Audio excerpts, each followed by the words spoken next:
Good evening, America, and good afternoon, Australia, and welcome back to Radio Toni Every Day Business. I'm your host, Toni Lontis.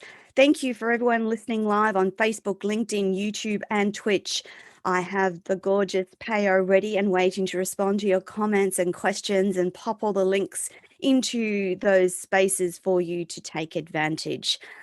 Today, we have a really special guest, and her name is Hazel Todd. And the interview today is entitled Empowering Women by Taking Care of Your Own Family and Your Own Estate Planning. We're really privileged to have Hazel with us on Everyday Business today. Hazel runs a really busy legal practice, and I'm appreciative of the time that she's taken to spend some 55 minutes with us today. But before I introduce you to Hazel, here's a little bit about her. Hazel is a solicitor, author, and business owner. She has been admitted to practice in law in Victoria, Australia, and runs her own practice in Melbourne, HazeLegal, dealing primarily with wills and estates as well as family law. Before emigrating to Australia, she was admitted to practice in Botswana, having read for her law degree in South Africa. She has experience both personally and professionally in the issues that arise with dealing with an estate after a loved one passes. She wrote My Life Manual, Estate Planning Information and Messages for My Executors and Loved Ones, and it's both an Australian edition and an international edition, because Hazel believes that you can help those that we love even in the most difficult times after we pass away. And let's face it, audience, we're all going to leave this planet at some stage or another. Why not make life easier for the loved ones that we leave behind? When Hazel's not working, she enjoys writing, Latin and ballroom dancing, and learning French. I love the French language, so I'm going to ask Hazel about that later. Her other works include The Dreamcatcher, A Journal for Success, and Powerful Conversations, 10 Stories of Authentic and Effective Communications, for which she is a co-author. She's also written Unstoppable Women in Business as a co-author as well. We welcome Hazel to the show, and we're appreciative of her sharing her wisdom and knowledge with us today. Hazel, good afternoon, and how are you? Excellent. Thank you for that lovely introduction. I'm feeling quite proud of that. Actually, you put it so well, and your team. But yeah, thanks so much for having me on the show. I'm really looking forward to the conversation with you. Fantastic. Hazel, let's start life before you emigrated to Australia and what prompted that move. What was life like? I know that I've talked to many Australians whose life started in South Africa, and some of their stories are pretty darn horrible. So I'm really curious as to, for you, what life was like and what prompted the move. Yeah. I mean, Africa is a beautiful place. Got a lot of resources, got a lot of natural beauty, but unfortunately, politically, it's not doing great, and there's a lot of instability, a lot of crime, a lot of HIV. Yes. So people Yes. feel they don't have a lot to live for. So they want it now. So they're willing to do whatever. So crime was a terrible issue, and a very, very violent crime. And having 3 kids, I just didn't want to bring my kids up with that risk. And of course, Australia, as you know, has got every opportunity. I mean, there's nothing you can't do here. So I'm just really grateful to be here. It's a fantastic country. I'm trying to imagine what it must have been like to emigrate with 3 children. How old were the kids when you moved, Hazel? There was 5, 7, and 9. So it was, just all in the primary years, getting a new start, different opportunities. There was, the education system's great here, even though we went to public, kids all went to public school, great education, a lot of opportunities. It was a bit of adjustment for them. I think there was sort of for their peers, the novelty of these kids from Africa, and what was it like, and that kind of thing. But I think it was probably a good time to come when they were younger and more adaptable. Yeah. And they've thrived moving and living in Australia, Hazel, I assume? Absolutely, yeah. They're all in university now. My Yep. eldest is finishing off her master's in occupational therapy. My middle Oh, son's doing wow. criminology. He wants to become a police officer. Oh, And my ooh, youngest is studying economics and business, so he wants to go into to finance and investment. So every opportunity, as I said earlier. great. So it's fantastic for them. Yeah. Yeah. Looking forward to see what they become as young adults. I know it's kind of exciting when they head off to university and start living adult lives, because you just never know which way it's going to go, and it's kind of fun because you've then done your most of the hard stuff. It doesn't change No. how much you love them and how much you're invested in them, but they start to get that independence and adult life, and it's really quite fun to see what happens. Yeah. Hazel, when And you were, go on. I was just saying, university is so formative. I mean, I think if you remember back to your university days, is when you sort of you really try new things, and it's. I mean, unfortunately, university now, when I was going, it was all in person. Now it's a lot of online, which kind of loses some of the flavor of and some of the experience Oh, of university. But you do become someone different going through the process, I think. So yes, it's yeah. I'm looking forward to the Opens outcome. your horizons. Um, Yeah. Hazel, when you came to Australia, you then had to be admitted to the bar in Victoria.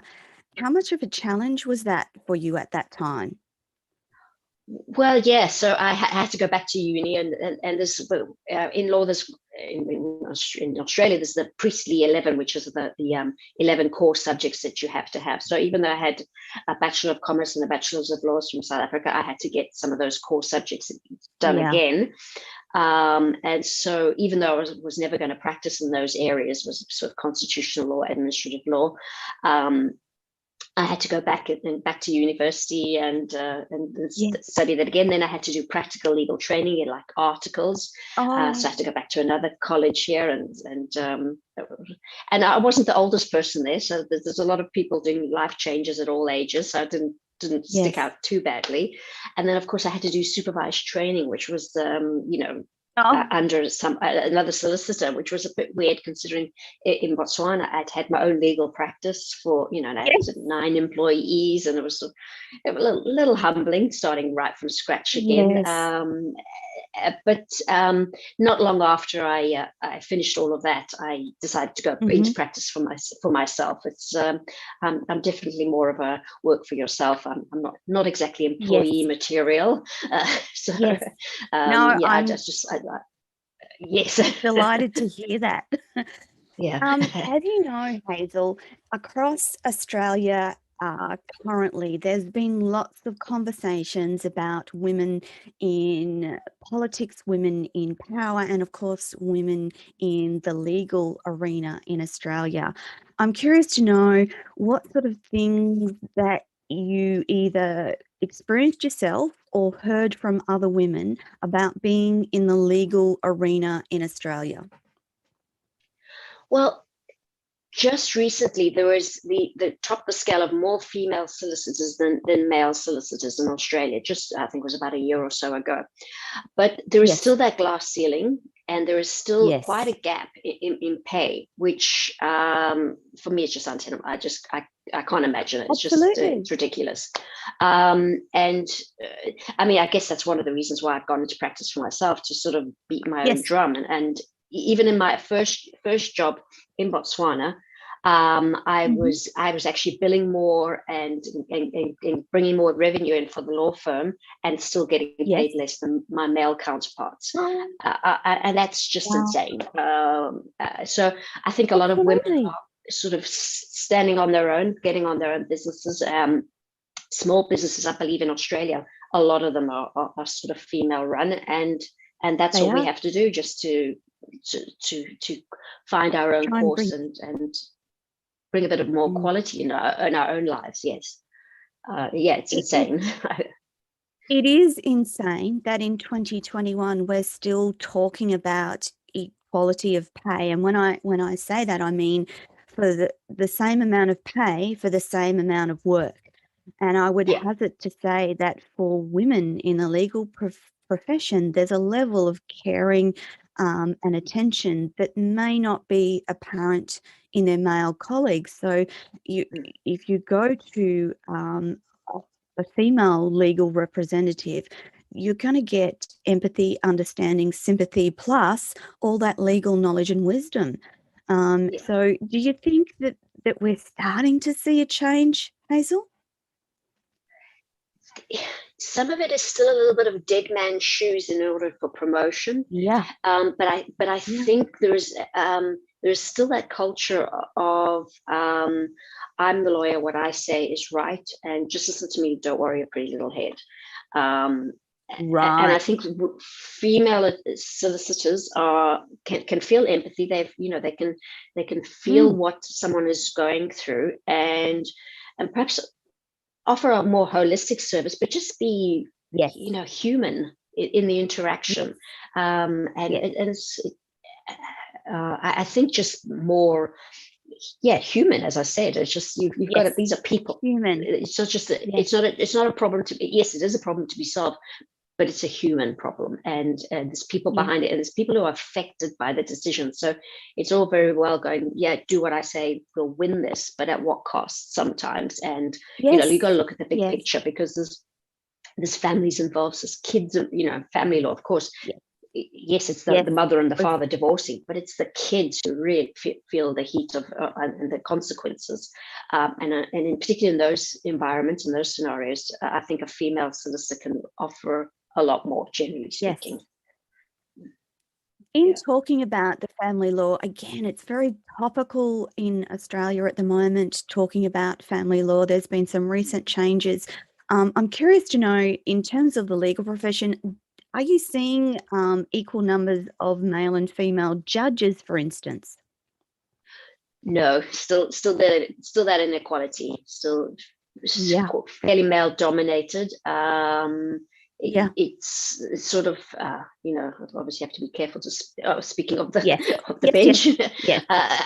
But there is that a lot of those old school judges, and I think a female perspective in any arena, in any business, any industry, will bring in something new and something different and balanced and different points of view, which because we're half the population, sometimes more in different countries, and you do need that balanced version of what life is and how things are going to impact, and decisions will impact various people. I think if more female judges would definitely to know what people are going through, know what especially domestic violence and crimes against women. You have to be able to see both sides of that story. Hazel, you practice in family law predominantly, and it's a really tough area of law to practice in. And I'm quite certain that you see a level of human dysfunction that is destructive. How do you cope with that as a beautiful, wonderful, empathetic woman? If you can contribute to trying to make that situation better, then you can feel some sort of purpose in the outcome. Knowing that, knowing and appreciating that you can see the big picture is somewhat satisfying. At least you can feel that you're doing something, even though the outcome may not be what you had hoped for. But that you've just brought in all those various elements that are impacted by any legal action, any court case, family dispute. But yes, sometimes it is hard. You do see the things that people do to one another, and in the family situation, it can be heartbreaking. You see it on the news all the time, and people who love each other supposedly, and they just it's very sad and disheartening what families and couples can do to one another. You've just got to then keep in mind you're just doing your best, and that's all you can do at the end of the day. I'm thinking of some of those really terrible high profile cases, and how not only the fallout and impact on the family, but for you the lawyer or solicitor involved in that, it must have an emotional impact from time to time. Is that where your love of ballroom dancing and learning French, those things that you do outside of your legal practice, do they help, Hazel? Oh, absolutely. You've got to have your own little bubble where you can just be without the world around. And for Yes. example, dancing is I love it. You can get in there, you're on the dance floor, you're just feeling the music, listening, moving, Yes. and that's all there is. If you haven't tried it, I thoroughly recommend it. It's just it's fantastic. You're moving your body, your mind, and you're just in your own little bubble. And it's fantastic. Yes. And you're concentrating on, my husband and I went back and did, this is going back a little while now. We went back and did ballroom dancing classes before our wedding. And, you know, we learnt a special dance and created special steps. And then, and then on our wedding night, I'd forgotten to practice in my wedding dress. And the train on my dress kept getting stuck in so all these months and months of all this wonderful learning and to dance, and it became unstuck on the night, and we ended up just anyway. We loved it. So I understand your love for that, because it does take you out, and you're focused on learning all those wonderful little intricate steps, and you're attached to the music and the flow, and it's a wonderful thing. Hazel, we talk a lot about women's empowerment, and I know from talking to you and researching what you do that women's empowerment is very important for you. What does women's empowerment look like for you specifically? For me, I like to support female-run businesses. I think we've got a lot of power with our dollar. It speaks enormously.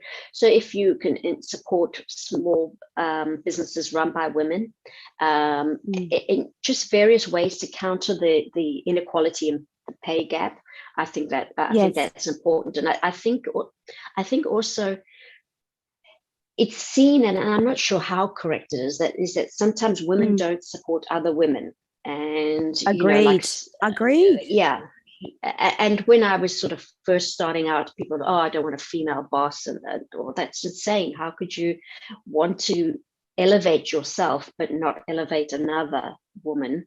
And you have to support each other and lift each other up. And if you're not going to be your own cheerleader, be the cheerleader for others of your gender. You can't expect to have the benefits of being lifted up and empowered yourself if you don't do it. So I have my eldest is my daughter, and I obviously want to see a world where she can do anything. She's a young woman. She can do anything she wants, and that we must, as other women in our generation and other generations, is do all that we can to push women up in place in society and business, and just support them. Men have, this is going to sound, this is not men bashing, but men have supported each other in business, and there is that boys clubs and old school ties, and that's just how it's been, and we've accepted that. And it's time for women to do the same, support themselves, support each other, and support businesses by other women. And I guess it's the the golden rule. You got to treat others as you want to be treated. So if you want to be supported in business and not discriminated against because of gender or race or any of those things, then you have to do the same thing. So for my part, I believe in I've incorporated that into my wills and my business and the way I do business, and offering a product to help other women. And I think it's just this. It's not a big contribution, but if we all do our little our part, I think we can make the world better for more people. So it's important. Yeah, I think it's an important thing. Part of what you do is with empowering women is you provide a specific product for women. I know in researching the subject around estate planning and for women, there's many women that's not ever part of anything that they do in their life, and that leads to all sorts of problems at the end of their life and after they've left us. Why do you think women don't make a priority to make wills, estate plan, etc., etc.? On the one hand, estate planning, you're facing your mortality. You're facing yourself being lost in the lives of your children. You're facing the end of the day. So sometimes, yes, it's easy to just sort of, I'll do it tomorrow. I won't think about it now. That's a common problem. And of course, as women with our families, we're always prioritizing. We've got to do all these things for our kids and for our families. But ultimately, you really need to think of it as, yes, we all are going to pass away, as you said in the beginning. Yeah. But you can, and while, yes, that's a somber thought, you can think of your estate planning as actually an act of love. You're providing for your family. I agree. You've taken the time to pass on something to them, to create a gift, a legacy, and also just to make life easier for them, because they have to deal with the loss of their mum or their wife, or that significant person in their lives, and that's hard enough without having to deal with legal stuff, which is you don't have to deal with that. And Agreed. I think if you can empower yourself to do that, you can really feel the love for your family, and I think it can actually be quite a beautiful thing, to provide for your family and make a few steps and a few things in place, and they'll be grateful for it. They'll, mum loved me enough to do this, or whatever. I must go on a sort of tangent. On the weekend, I was at a friend called and said a friend of hers was quite ill. And so on Saturday, rushed out, did the will for them. And then the next day they passed away. And I think you don't want to be doing that. You don't want to have that thought in your mind at those last times, and the angst that the ill person's spouse was feeling. Like, what am I? It's so avoidable. Yes. Hazel, can you step us through the things that you cover in estate planning, just the basics for the audience?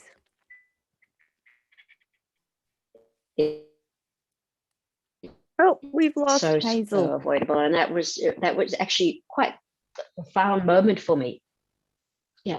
So what happens to you after? Hello, can you hear me? Yes, you've come back again. Back. Oh, goodness. You were there and I was apparently not. So the first document is the will, which says what's going to happen to your assets after you pass away. An important thing for a lot of mums as well that's included in the will is what would happen to my kids. So who's going to be guardian of my kids should no one else be, their father not be there. That's a really important one. And then, of course, for some people is what will happen to their body if they get cremated or organ donation. So these are really big, important things. Another document, which is more important for older people, is powers of attorney. So who can make decisions for you when you're still alive, but unable to make them for yourselves.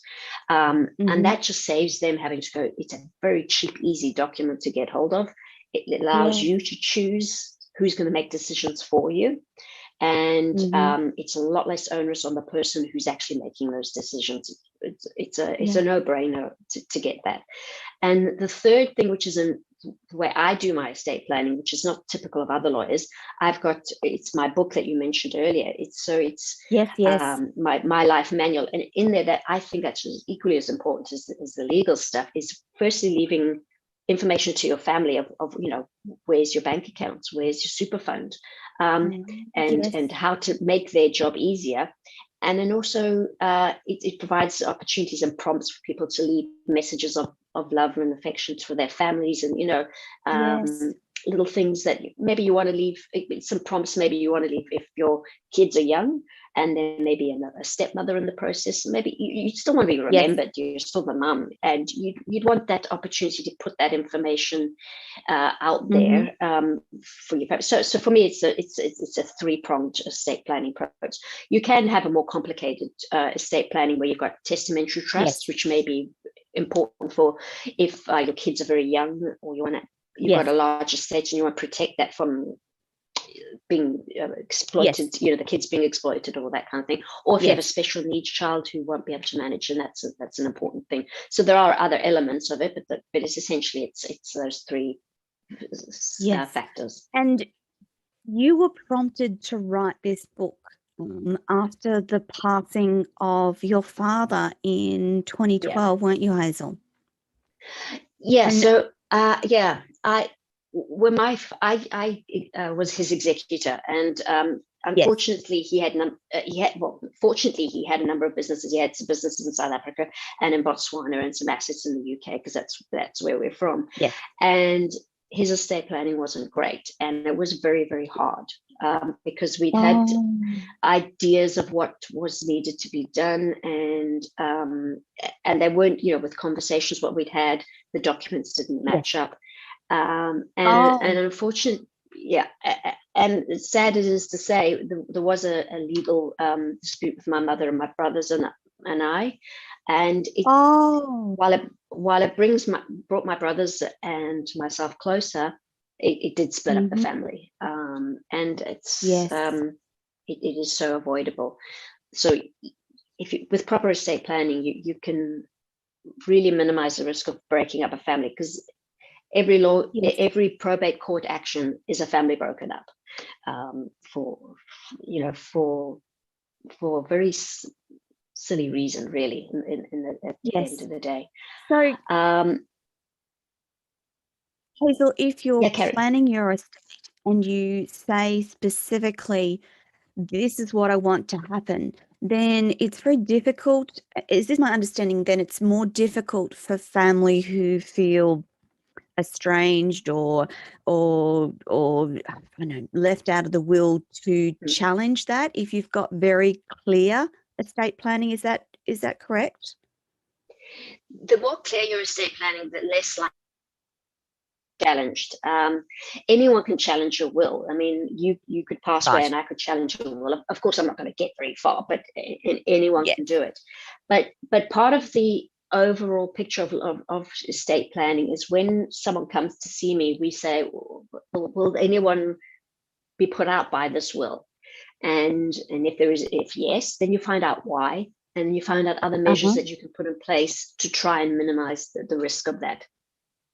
Because if the court case comes after the person's passed away, obviously they have no say, and that's why that third prong of my estate planning comes into play, is having that information of speaking from the grave, as it were, to be able to have your say and minimize that risk. Some of those challenges actually come not for want of the money, but because they feel put out. They feel slighted by the person who's passed away, and it's a way of feeling, of expressing their anger or angst that how things haven't come the way they expected. And even if just having the third prong of my estate plan, that information for people, they can come to understand, okay, now I know why they did the will in this way. I get it now. And there's no need to challenge it. So that information in itself, it's priceless. Invaluable. Priceless. Yeah, absolutely. In over your course of your experience in this area, how often are wills challenged, and equally, how often is that successful? I'm curious about why people would go through what I would think is an expensive, angst-filled thing to do, and what are the outcomes? Just a lot of the generalized, I'm thinking. Yeah, in general, there isn't that many in the scheme of things. Yeah. But, in terms of wills, but yes, there is enough to keep a whole sub part of the industry Yes. busy with estate Yes. challenges.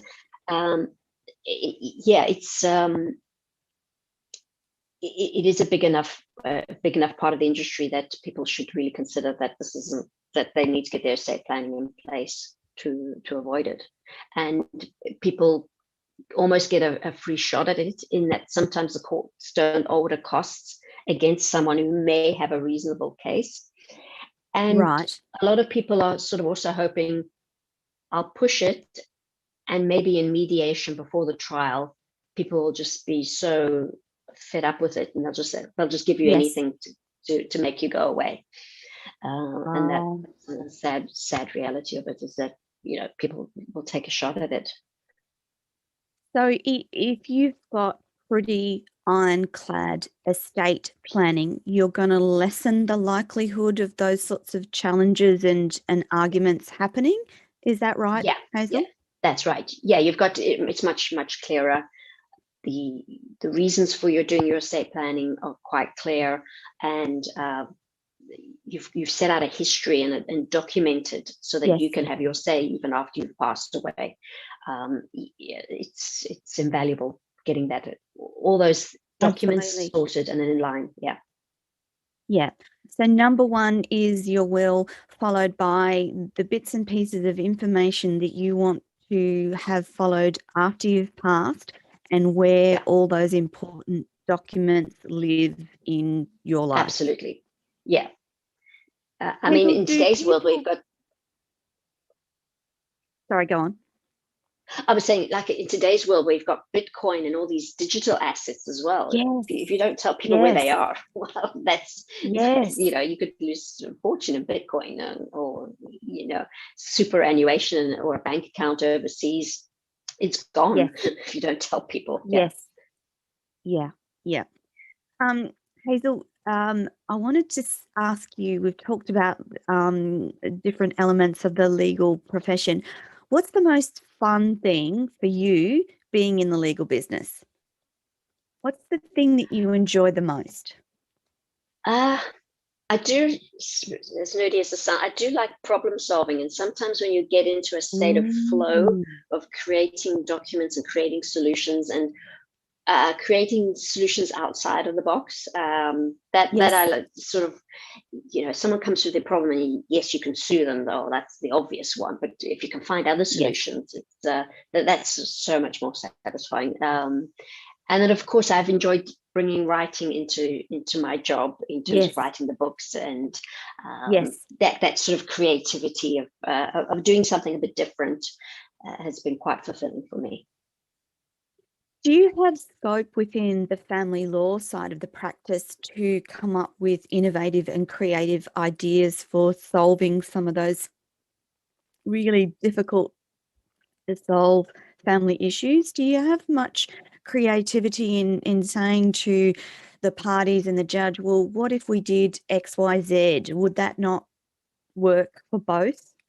Do you have that Yeah. opportunity much? In family law, more so than in other areas of the law, in fact, because Okay. every family is coming in differently, and Yes. people, sometimes it's just finding a solution where people feel they're being heard is the most effective. But yeah, you can create some different outcomes, and there's no sort of template outcome for a family law situation, by no means. No. So No. that's a great thing about family law, is you can think outside the box. Hazel, do you think that the law is keeping pace with humanity in terms of technology and learning, wisdom, or is it a bit of a beast that is a bit slow to respond to current thinking and new ways of doing things?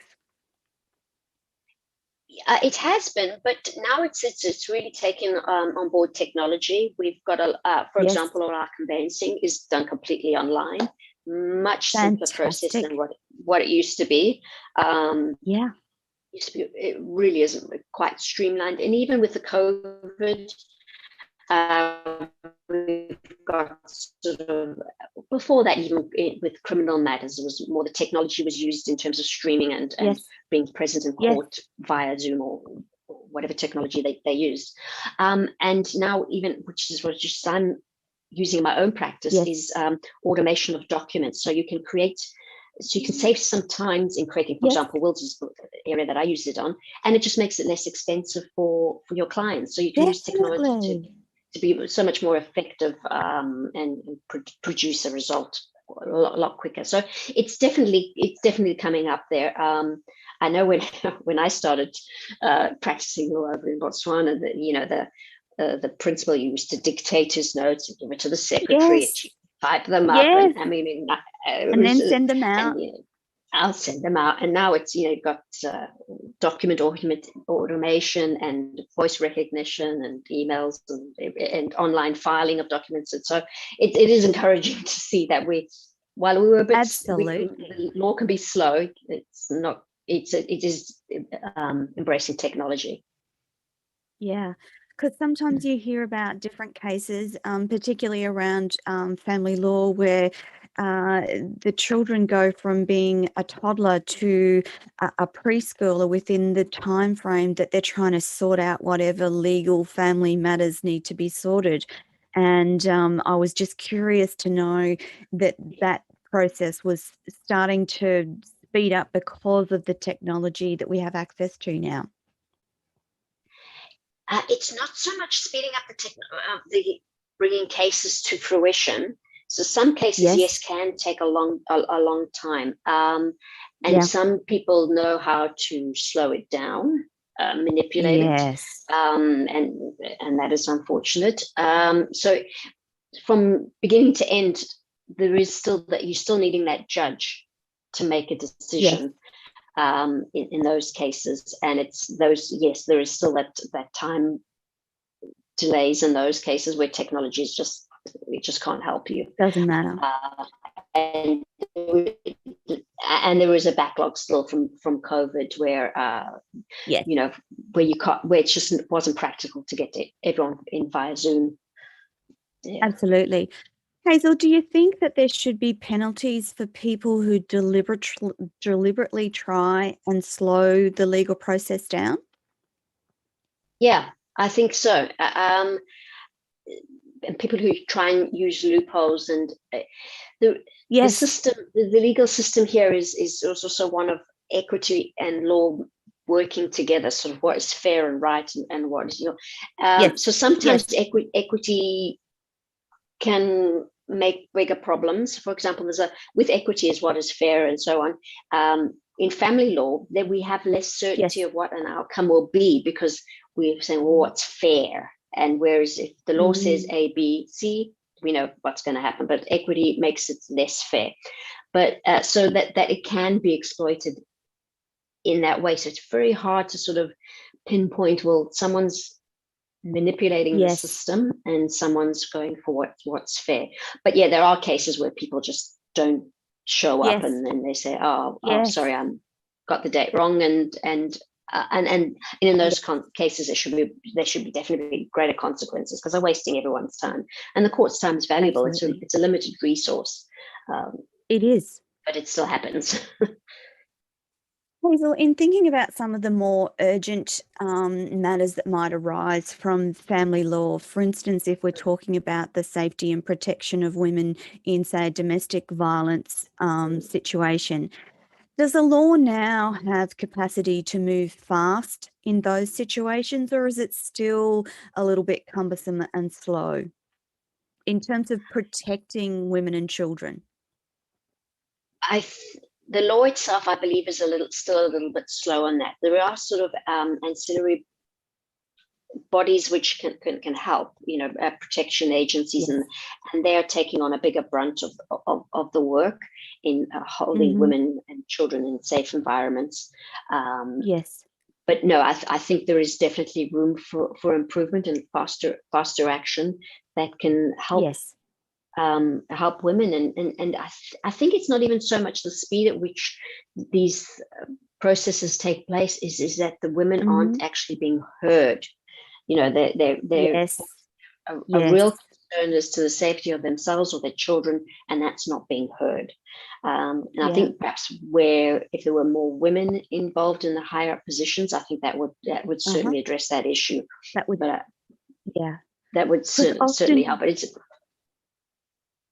often women have an intuition, a feeling, this is not right, something bad's going to happen.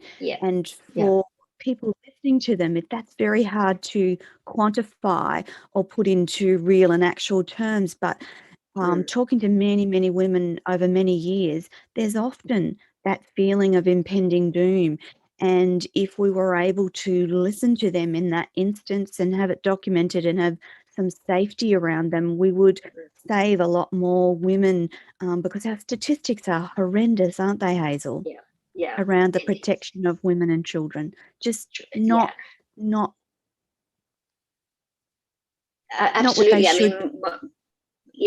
I mean, most murderers, I think it's sort of in the 95% are male, but most of the victims are female, and it tends to be more in the domestic arena in which that violence is occurring. And it's just, I think it's also, if you kind of even look at politically where we're at now, and in terms of and the allegations that are going on in government about who's listening to women and allowing them to have their say. And while I don't agree with how the Attorney General's case was dealt with, I felt he needed something stronger needed to be said against him. Absolutely. I'm with you, Hazel. I believe it needs to come also from the top down, and because we don't have a lot of female leadership, that voice isn't being heard, and and not to say that these men are sort of basing their decisions on, oh, let's stick it to the women. It's just that they just don't know. They just don't know. They just there's not that same capacity to understand, because they are not a woman. And you know, it's been said to me before that, oh, I can empathize with what you've been through, from from a male person, but they can be empathetic, they can be sympathetic, and they can have some understanding, but they cannot understand what it's like to walk the world as a woman who doesn't have equality and has less protections, less say-so across politics and leadership. They can't understand. So whilst we have people in higher levels of power in Australia saying, oh, I understand. No, mate, you cannot understand, because you have not walked that walk, and you can't hear it. You need to have women in that conversation, and you cannot make those decisions without women in that conversation. Absolutely. Hazel, there's a wonderful way that you give back to women. And I want you to tell the audience today about your empowerment wills and how a portion of those fees go back to women, because it's an amazing idea. Thank you. Yes, so I'm quite proud of this, I'll be honest. So I've got one of my wills services is obviously helping other women and men, of course, if they choose, but it tends to be with the women, to their family, and that third prong of estate planning, the message. And when I do drops of the fees that I earn and put it into Kiva, which is, some people may know, is a global business loan system. So once you put money into that, you can choose who you loan funds to. So I choose women in developing countries, and loan funds to them so that they can create a business, they can empower themselves. But I think these are women that are built for themselves. And if they don't pay me back, if they don't pay the loan back, I don't care. But it's helping women create their own businesses, and then when they're empowered, empowers their kids. Their kids have greater access Yes. to education, vaccines. They have greater, medicine, primary healthcare, and Yes. it pulls up the whole family. And I think it's a small thing to do where you. It's not a large amount of money that some of these women need just to kind of get on their feet, get their little business, Yes. get stock for their business, get some equipment for their business, and it can just take them so much further in life. And so I'm really happy to be able to help some women in various countries over the world, and they can grow their business, and they can feel the pride of having their own business and developing their own business, and not feeling that they're a recipient of charity or someone's, Yes. but they've done it for themselves, and and I think that's really empowering for just your mental attitude of life. And I'm really proud of that, being able to, and I'm really happy that I can help some women in a small way, and of course then helping women or families here help their own kids, and Yes. by getting their estate plan and show their families that they're loved, and so I think it's Yes. sort of a win-win all around. I'm really happy about that. Absolutely. Yeah. Hazel, can you mention the name of that organization again and spell it for the audience, please? Because you just cut out just as you said. Sorry, yes. It's Kiva, Kiva, and of course I'd encourage anyone listening to go and have a look and put some funds in there, help other women. You could, if it's men, women, families, some of it's for business, some of it's just to construct some Yes. plumbing or something like that, and it can be a loan for any reason, and it's just various countries around the globe. So I would thoroughly encourage people to just have a look on it, and maybe do a little bit that they can do themselves. Hazel, is it predominantly for helping women, or is it men and women? A large section of it is for helping women. There are men Yes. that require that, but they have a whole section on there and helping women, which I quite like. I think it's marvelous. And how do women access those funds from across the world? Is there a process? So I'm not actually sure how they apply to get Yes. the funds. So Yeah. they would have to put. I think this organization it's only in some countries, not in all of them. Yes. And they would put an application in, and they'd give a bit of their history, and then the funds are loaned to them if people think it's a good reason to lend them some money. But it does help a lot of people in sort of Mozambique and Yes. not Botswana, actually, even though I was there, which I would certainly love to support. Philippines, Uganda, Yes. Kenya, Yes. all over the place. Yeah, it's fantastic. And Hazel, do you get to hear what that money goes to and what sort of ripple effect it creates? No, unfortunately, not so much of that. It would be Yes. nice to see how they've succeeded, but it just Yes. they tell you what they want the money for, and then they repay it once they were able to. So I guess from that we can just assume that they've been successful and what Done they've something done. really good. Yeah, and some women come back for other loans, and I think, and then you can see that they're growing and developing and doing their part for their community. But it would be lovely to hear a little bit of the backstory of how it all worked out. But unfortunately, we don't. Yeah. It's wonderful that we have these sorts of give back options across the world now, and I believe that we'll start to see more and more of that, creating that equity, because I believe that there's enough abundance and wealth across the world to be spread out across all of humanity, and that we shouldn't have poverty, and that people should be able to have equal access to education and health and a safe place to live. At the very basis, that should be available to every human across the planet. And I believe that in this generation, we have the capacity to do that. Hazel, I want to know what the future holds and what some of your bigger visions for the future are. You're already doing really amazing work and giving back. What are some of the other things? What does the future hold for HazeLegal? And for Hazel Todd in particular.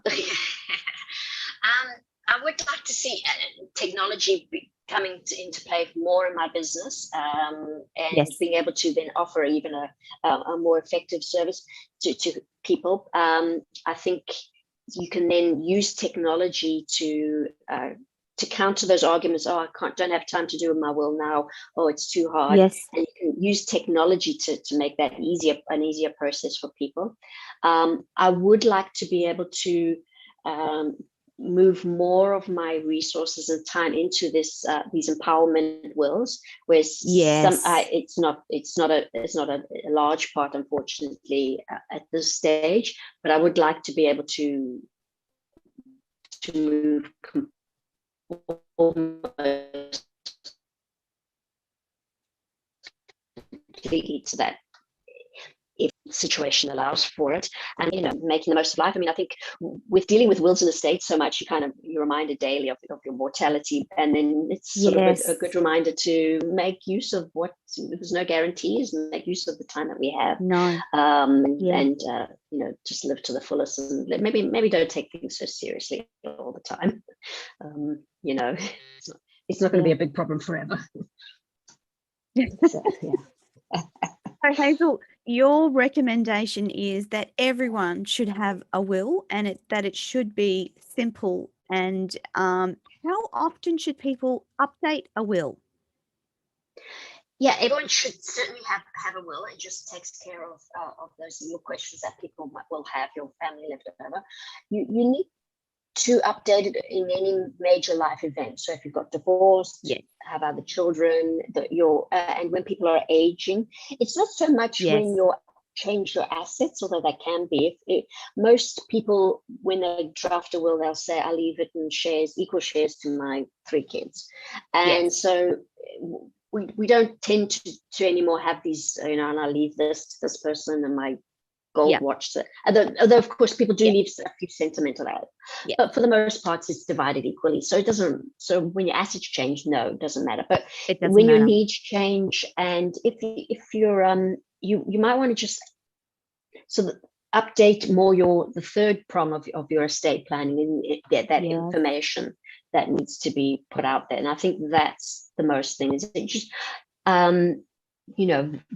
revisit it once a year, and just make sure it's all up to date. And it's, I tend to sort of do these things in January. I do all my medical stuff in January, and all my, all updating of everything in January. Just that's what works for me. And it just, it doesn't actually take that long. And sometimes it's just sort of a nice reminder of, oh yeah, that's where I was a year ago, and I'm reaching my goals, and isn't that nice? How our life has changed, and it can be a beautiful moment if you have the right mindset to do that. Absolutely.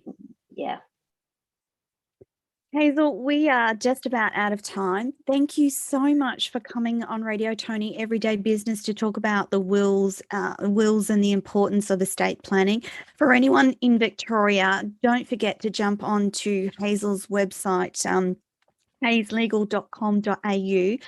The website has a wealth of information about all sorts of legal things, from wills to empowering wills. And also, if you want to grab any of Hazel's books, we have the link both on the live comments, and if you jump onto radiotoni.com and look under my guests for today, you'll find all of Hazel's information and links and how to connect with her. Hazel, thank you so much for taking time out of your busy day to speak to me and talk about something that's so important, like wills and estate planning. It's been a fabulous conversation. Thank you so much. Fantastic. Thank you. I've really enjoyed talking with you too. Yes, really, thanks for the opportunity. That's our lot for this week, everyone. I really appreciate you taking the time to listen to our business show.